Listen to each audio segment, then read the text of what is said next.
my name is Sophia. I am 7 years old, and today I'm going to read you the tale of Peter Rabbit by Beatrix Potter. Once upon a time, there were 4 little rabbits, and their names were Flopsy, Mopsy, Cottontail, and Peter. They lived with their mother in a sandbank underneath the root of a very big fir tree. "Now, my dears," said old Mrs. Rabbit one morning, "you may go into the fields or down the lane, but don't go into Mr. McGregor's garden. Your father had an accident there. He was put in a pie by Mrs. McGregor. Now run along and don't get into mischief. I am going out." Then old Mrs. Rabbit took a basket and her umbrella, and she went through the wood to the baker's. She bought a loaf of brown bread and 5 currant buns. Flopsy, Mopsy, and Cottontail, who were good little bunnies, went down the lane to gather blackberries. But Peter, who was very naughty, ran straight away to Mr. McGregor's garden and squeezed underneath the gate. First, he ate some lettuce and some fresh beans, and then he ate some radishes. And then, feeling rather sick, he went to look for some parsley. But round the end of a cucumber frame, whom should he meet by Mr. McGregor.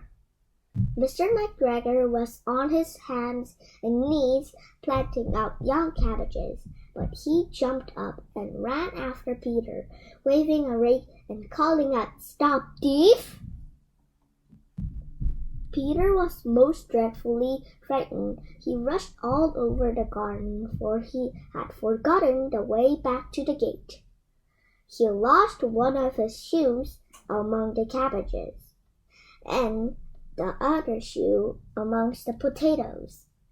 After losing them, he ran off on 4 legs and went faster, so that I think he might have got away altogether if he had not unfortunately run into a gooseberry net and got caught by the large buttons on his jacket.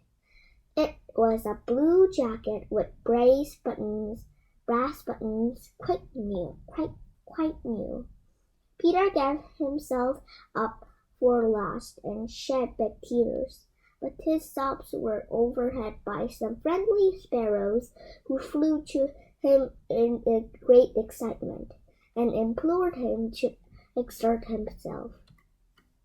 Mr. McGregor came up with a sieve which he intended to pop on the top of Peter, but Peter wiggled out just in time, leaving his jacket behind him, and rushed into the tool shed and jumped into a can.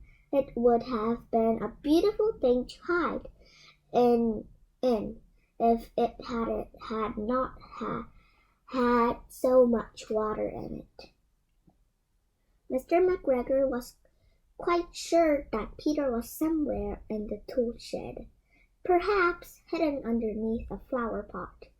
He began to turn them over carefully, looking under each. Presently, Peter sneezed, "Kerchoo!" Mr. McGregor was after him in no time, and tried to put his foot upon Peter, who jumped out of the windows, upsetting 3 plants. The window was too small for Mr. McGregor, and he was tired of running after Peter. He went back to his work. Peter sat down to rest.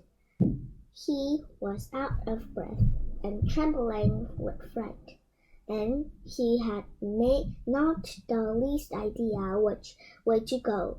Also, he was very damp with sitting in that can. After a time, he began to wander about, going lippity nuts very fast and looking all around.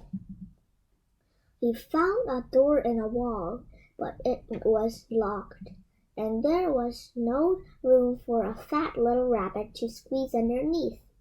An old mouse was running in and out over the stone doorstep, carrying peas and beans to her family in the wood. Peter asked her the way to the gate, but she had such a large pea in her mouth that she could not answer. She only shook her head at him. Peter began to cry. Then he tried to find his way straight across the garden, but he became more and more puzzled. Presently, he came to a pond where Mr. McGregor's filled his water cans. A white cat was staring at some goldfish. She sat very still, but now, and then the tip of her tail twitched as if it were alive. Peter thought it was its best time to go away without speaking to her. He had heard about cats from his cousin, little Benjamin Bunny. He went back towards the tool shed, but suddenly, quite close to him, he heard the noise of a hoe. Scratch, scratch, scratch, scratch. Peter struggled underneath the bushes, but presently, as nothing happened, he came out and climbed upon a wheelbarrow and peeped over. The first thing he saw was Mr. McGregor hoeing onions. His back was turned towards Peter, and behind him was the gate. Peter got down very quickly off the wheelbarrow and started running as fast as he could go. Along a straight walk behind him, some black currant bushes, Mr. McGregor caught sight of him at that corner, but Peter did not care. He slipped underneath the gate and was safe at last in the wood outside the garden. Mr. McGregor hung up the little jacket and the shoes for a scarecrow to frighten the blackbirds. Peter never stopped running or looked behind him till he got home to the big fir tree. He was so tired that he flopped down upon the nice soft sand on the floor of the rabbit hole and shut his eyes. His mother was busy cooking. She wondered what he had done with his clothes. It was the second little jacket and pair of shoes that Peter had lost in a fortnight. I'm sorry to say that Peter was not very well during the evening. His mother put him to bed and made some chamomile tea, and she gave a dozen of it to Peter, 1 tablespoonful to be taken at bedtime.